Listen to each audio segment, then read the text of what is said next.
Hello viewers, welcome to Telugu stars.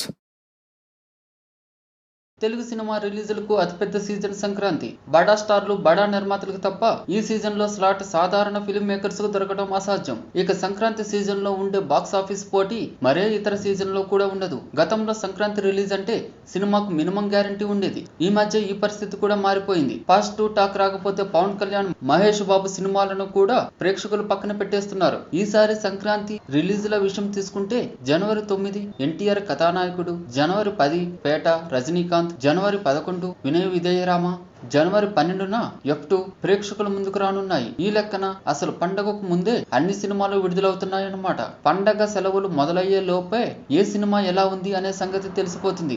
ఇలాంటి పరిస్థితుల్లో hit talk వచ్చిన సినిమా బ్లాక్ బస్టర్ అయ్యే అవకాశం ఉంటుంది, కానీ ఏ సినిమాకైనా నెగిటివ్ టాక్ వస్తే మాత్రం రిజల్ట్ దారుణంగా ఉంటుంది. అంటే సంక్రాంతి పండుగకు రిలీజ్ చేసిన ఏమాత్రం అడ్వాంటేజ్ లేనట్టే. ఫైనల్ గా ఈ 4 సినిమాల్లో నిలబడబోయేది కంటెంట్ బాగున్న సినిమాని.